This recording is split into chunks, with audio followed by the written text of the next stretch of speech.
Nabi Hud merupakan nabi pertama yang berasal dari bangsa Arab dan berbahasa Arab. Hal ini diterangkan dalam Sahih Ibnu Hibban pada hadis panjang terkait para rasul dan nabi yang diriwayatkan dari Abu Zar. Dalam hadis tersebut, Rasulullah bersabda, di antara para nabi dan rasul ada 4 nabi yang berasal dari bangsa Arab, iaitu Hud, Saleh, Syuaib dan nabimu, wahai Abu Zar. Menurut Ibnu Katsir, kaum Ad adalah kaum pertama yang melakukan penyembahan berhala selepas banjir besar di masa Nabi Nuh. Kisah para Nabi dan Rasul, 143. Ad adalah nama bapa suatu suku yang hidup di Jazirah Arab di suatu tempat bernama Al-Ahqaf, terletak di utara Hadramaut antara Yaman dan Oman, dan termasuk suku yang tertua sesudah kaum Nabi Nuh, serta terkenal dengan kekuatan jasmani dalam bentuk tubuh yang besar dan sasa. Mereka dikurniai oleh Allah tanah yang subur, dengan sumber airnya yang mengalir dari segala penjuru, sehinggakan memudahkan mereka bercucuk tanam untuk bahan makanan, dan memperindah tempat tinggal mereka dengan kebun-kebun bunga yang indah-indah. Berkat kurnia Tuhan itu, hidup mereka menjadi makmur, sejahtera, dan bahagia serta dalam waktu yang singkat, mereka berkembang biak dan menjadi suku yang terbesar di antara suku-suku yang hidup di sekelilingnya. Sebagaimana dengan kaum Nabi Nuh, kaum Hud suku Ad ini penghidupan rohaninya tidak mengenal Allah, pencipta alam semesta. Mereka membuat patung-patung yang diberi nama Syamut dan Al-Hatar dan itu yang disembah sebagai Tuhan mereka, yang menurut kepercayaan mereka dapat memberi kebahagiaan, kebaikan, dan keuntungan serta dapat menolak kejahatan, kerugian dan segala musibah. Ajaran dan agama Nabi Idris dan Nabi Nuh sudah tidak berbekas dalam hati dan jiwa mereka.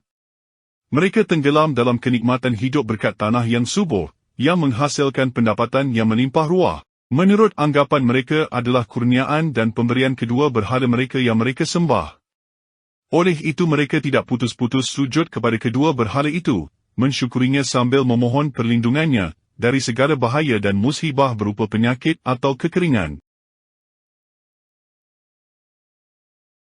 Akibat dari akidah mereka yang sesat itu, pergaulan hidup mereka menjadi dikuasai oleh tuntutan dan pimpinan iblis, di mana nilai-nilai moral dan akhlak tidak menjadi dasar pertimbangan, tetapi kebendaan dan kekuatan fizikalah yang menonjol sehingga timbul rusuhan dan tindakan sewenang-wenang di dalam masyarakat. Yang kuat menindas yang lemah, yang besar memperkosa yang kecil, dan yang berkuasa memeras yang di bawahnya. Sifat-sifat sombong, bongkak, hasad dengki dan saling membenci, menguasai kehidupan mereka sehingga tidak memberi tempat kepada sifat-sifat belas kasihan, sayang menyayang, jujur, amanah dan rendah hati. Mereka menjadi suku kaum yang zalim dan melampaui batas. Demikianlah gambaran masyarakat suku Ad tatkala Allah mengutuskan Nabi Hud sebagai Nabi dan Rasul kepada mereka.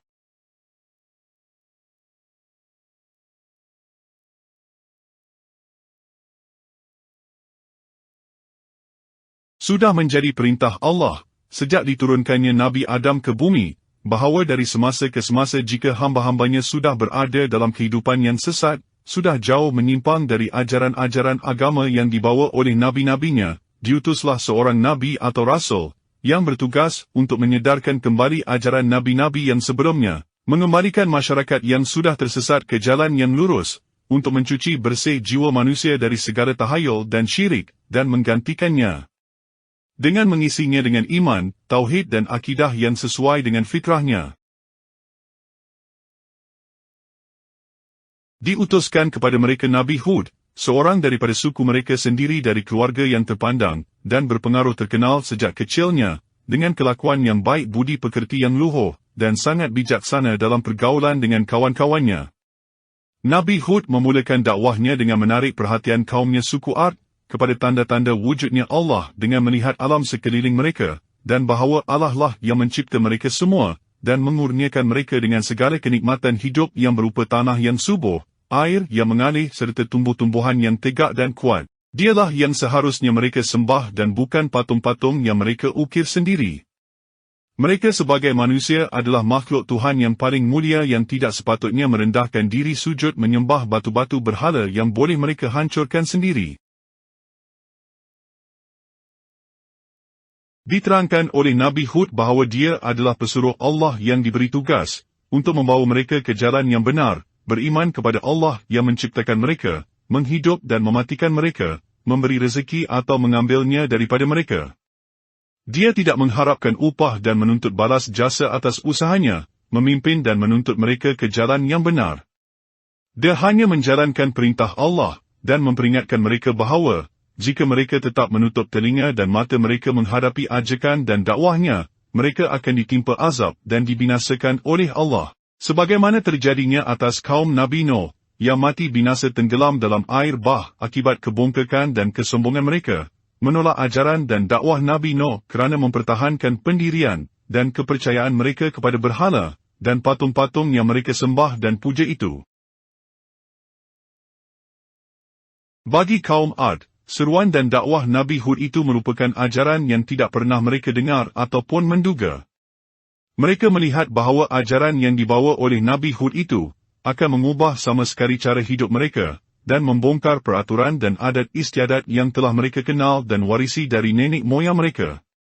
Mereka tercengang dan merasa hairan bahawa seorang dari suku mereka sendiri telah berani berusaha merombak tata cara hidup mereka dan menggantikan agama dan kepercayaan mereka dengan sesuatu yang baru, yang mereka tidak kenal dan tidak dapat difahami dan diterima oleh akal mereka. Dengan serta-merta ditolaklah oleh mereka dakwah Nabi Hud itu dengan berbagai alasan, dan tuduhan kosong terhadap diri beliau serta ejekan-ejekan dan hinaan yang diterimanya. Surah Hud ayat 50 bermaksud, dan kepada kaum Ad, kami utuskan saudara mereka, Nabi Hud ia berkata, wahai kaumku, sembahlah kamu akan Allah, sebenarnya tiada Tuhan bagi kamu selain daripadanya. Kamu hanyalah orang-orang yang mengada-adakan perkara-perkara yang dusta terhadap Allah.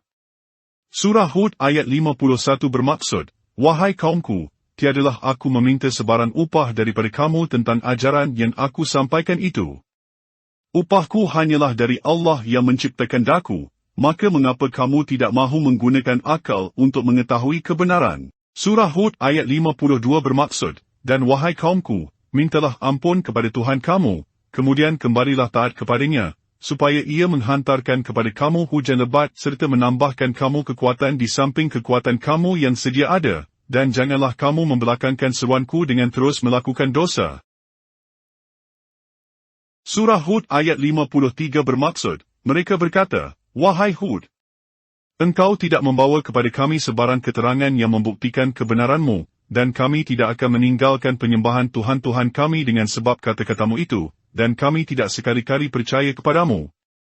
Surah Hud ayat 54 bermaksud, kami hanya boleh berkata bahawa setengah dari Tuhan-Tuhan kami telah mengenakanmu sesuatu penyakit gila, disebabkan engkau selalu mencaci penyembahan kami itu. Nabi Hud menjawab, sesungguhnya aku menyeru Allah menjadi saksi tentang kebenaranku, dan kamu juga saksikanlah bahawa aku bersih dari dosa perbuatan syirik kamu. Surah Hud ayat 55 bermaksud, menyembah yang lain dari Allah. Maka rancangkanlah tipu helah kamu semua terhadapku, kemudian jalankan terus, janganlah kamu beri tempoh kepadaku mempertahankan diri. Surah Hud ayat 56 bermaksud, kerana sesungguhnya aku telah berserah diri kepada Allah, Tuhanku dan Tuhan kamu.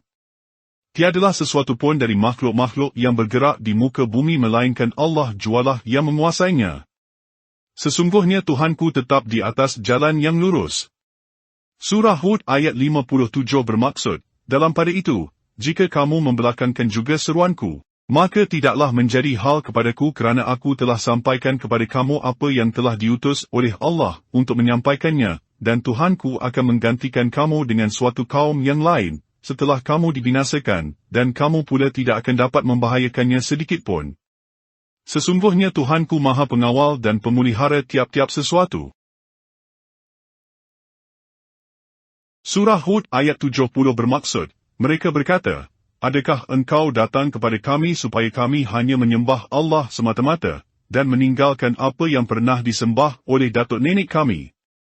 Kami tidak akan menurut, maka datangkanlah azab yang engkau janjikan kepada kami, jika betul engkau dari orang-orang yang benar. Surah Hud ayat 71 bermaksud, Nabi Hud menjawab, sesungguhnya telah tetaplah kamu akan ditimpa azab dan kemurkaan dari Tuhan kamu.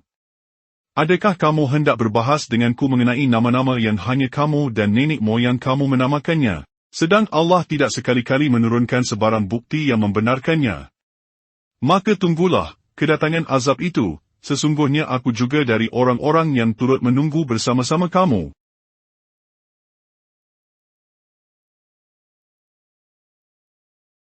Pembalasan Tuhan terhadap kaum Ad yang kafir dan tetap membangkang itu diturunkan dalam dua peringkat. Tahap pertama berupa kekeringan yang melanda ladang-ladang dan kebun-kebun mereka, sehingga menimbulkan kecemasan dan kegelisahan, kalau mereka tidak memperolehi hasil dari ladang-ladang dan kebun-kebunnya seperti biasanya. Dalam keadaan demikian, Nabi Hud masih berusaha meyakinkan mereka bahawa kekeringan itu adalah suatu permulaan seksaan dari Allah yang dijanjikan, dan bahawa Allah masih lagi memberi kesempatan kepada mereka untuk sedar akan kesesatan dan kekafiran mereka dan kembali beriman kepada Allah, dengan meninggalkan persembahan mereka yang batil, kemudian bertaubat dan memohon ampun kepada Allah agar segera hujan turun kembali dengan lebatnya, dan terhindar mereka dari bahaya kelaparan yang mengancam. Akan tetapi mereka tetap belum mahu percaya dan menganggap janji Nabi Hud itu adalah janji kosong belaka. Mereka bahkan pergi menghadap berhala-berhala mereka memohon perlindungan dari musibah yang mereka hadapi. Surah Al-Ahqaf ayat 24 bermaksud, maka apabila mereka melihat azab itu sebagai awan yang menghala ke lembah-lembah mereka, mereka berkata, ini ialah awan yang akan membawa hujan kepada kita. Mendengarkan kata-kata yang demikian, Nabi Hud berkata tidak. Bahkan itulah azab yang kamu minta disegerakan kedatangannya, iaitu angin yang membawa azab seksa yang tidak terperi sakitnya. Surah Al-Ahqaf ayat 25 bermaksud, yang menghancur leburkan segala-galanya dengan izin Tuhannya. Setelah azab itu menimpa mereka, maka menjadilah mereka punah ranah, tidak ada yang kelihatan melainkan tempat-tempat tinggal mereka. Demikianlah kami membalas kaum yang berdosa. Sejurus kemudian, menjadi kenyataanlah apa yang dinyatakan oleh Nabi Hud itu, bahawa bukan hujan yang turun dari awan yang tebal, tetapi angin taufan yang dahsyat dan kencang disertai bunyi gemuruh yang mencemaskan, yang telah merusakkan bangunan-bangunan rumah menyebabkan berterbangan semua perabot-perabot dan milik harta benda mereka, terlempar jauh dan begitu juga binatang-binatang ternakan mereka. Mereka menjadi panik dan bertempiaran lari mencari perlindungan. Suami tidak tahu di mana isterinya berada, dan ibu juga kehilangan anaknya, sedang rumah-rumah menjadi sama rata dengan tanah. Bencana angin taufan itu berlangsung selama 8 hari 7 malam sehingga menyapu bersih kaum Ad yang bongkak itu dan menamatkan riwayatnya dalam keadaan yang mengerikan untuk menjadi pengajaran dan ibrah bagi umat-umat yang akan datang.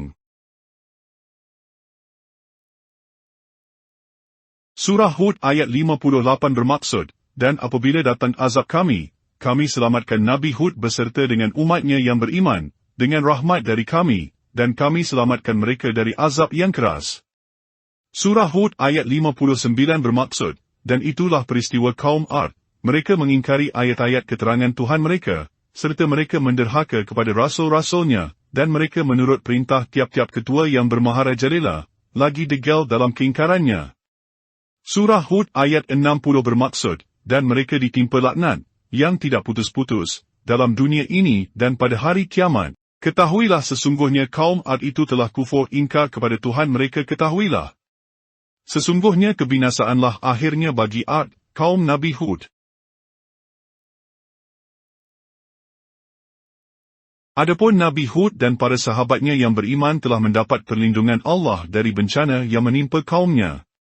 Setelah keadaan cuaca kembali tenang dan tanah Al-Ahqaf sudah menjadi sunyi sepi dari kaum Ad, maka pergilah Nabi Hud meninggalkan tempatnya berhijrah ke Hadramaut, di mana ia tinggal menghabiskan sisa hidupnya sampai ia wafat, dan dimakamkan di sana, di mana hingga sekarang makamnya yang terletak di atas sebuah bukit di suatu tempat lebih kurang 50 km dari kota Siwon, dikunjungi para penziarah yang datang beramai-ramai dari sekitar daerah itu, terutamanya pada bulan Syaban pada setiap tahun.